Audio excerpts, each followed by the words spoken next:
Hello everyone. This is the pre-market report video for today, 27th March 2024 for the Indian stock market in terms of Nifty and Bank Nifty. First, a quick takeaway from yesterday's market. In the last pre-market video, we did discuss about the negativity around IT stocks and ICICI Bank. In addition to that, there is a couple of more things worth to note. One, yesterday during our market time, Fitch Rating released the report about the Indian banks that because of this high deposit rate in the next 2 years, they expect the net interest margin of all Indian banks together to reduce 10 to 20 basis points. Together as a sector average, it's not a good thing.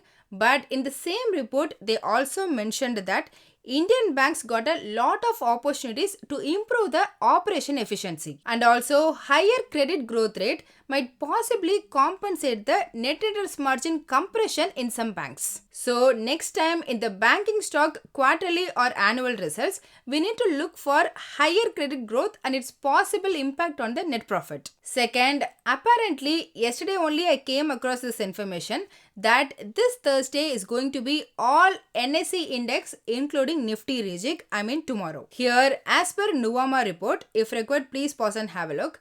SBI, ICICI Bank, ONGC, Reliance Industries, Coal India, BEL and Infosys are some of the major large cap stock expected to have fund outflow. Since this report was published during our market time, all those stocks might felt some pressure. However, that prognosis was not applicable for HDFC Bank since HDFC Bank, IndusInd Bank, REC, PFC and Geo Financials all expect to receive the huge fund. So if anyone know the reason why HDFC Bank crashed over 1% yesterday, please let me know in the comment section. Hence, basically, IT and big banks made the Nifty to snap its 3 straight day positive close and made it to close negative. Despite that, yesterday, both FII and DII were net buyers.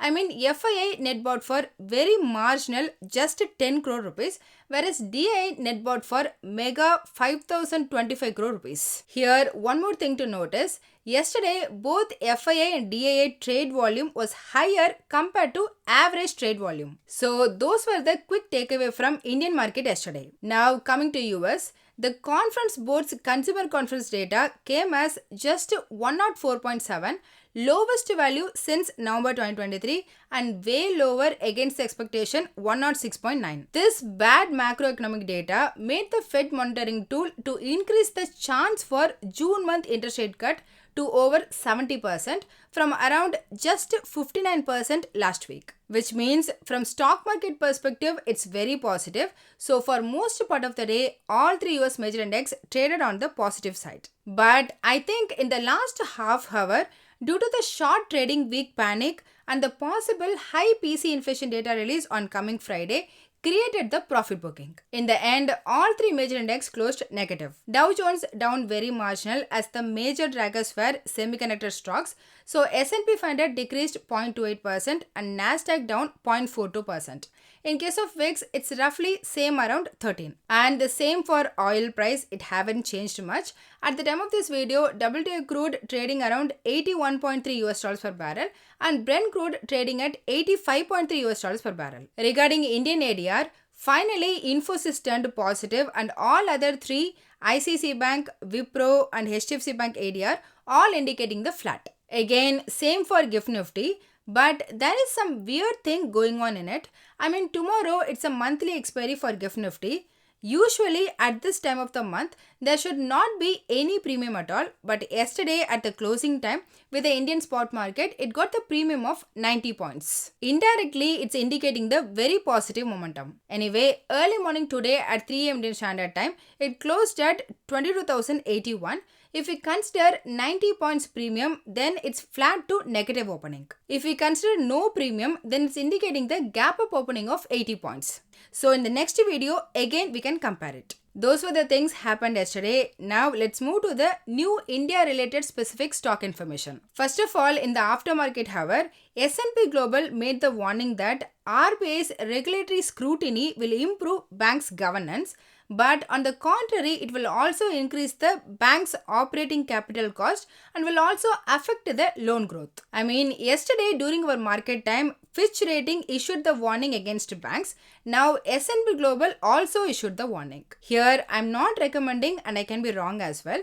Now both Fitch and S&P Global highly reduces the earnings expectation of Indian banks in the upcoming quarter. So even the OK earnings results might turn out to be positive next month. Let's see. Second, yesterday in the aftermarket hours, Indian government released the current account deficit for December quarter, and it came as just 1.2%, or in numbers it's just 10 billion US dollars. This is really very good number, and the overall balance of payment was inflow of 6 billion US dollars into India. This major macro data is very positive. Third, Sanofi India and Sanofi Healthcare India have announced an exclusive partnership with Cipla for distribution and promotion for their CNS products.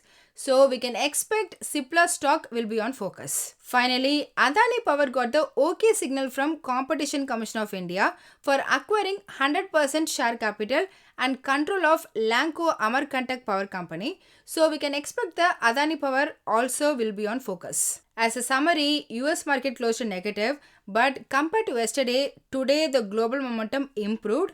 However, in case of Indian ADR, it looks flat to positive. And for GIFT Nifty, as I said, based on the premium at the opening, it might change. On the positive side, Infosys and Reliance looks okay, and also at present, US market opened marginally positive. Moving on, yesterday as per stock open interest, ICICI Lombard General Insurance, JK Cement, Hero MotoCorp, Canara Bank, Power Grid, HDFC Bank, Infosys and Wipro got an increase in open interest with a negative close, indicates the short build-up. On the other hand, M6 India, Metropolis Healthcare, Ambuja Cement, PFC, NTPC, Nestle India and Polycab India got an increase in open interest with a positive price close, indicating the long build-up. About the things to look out, during our market time around 1 p.m., China's industrial profit growth data is scheduled to release.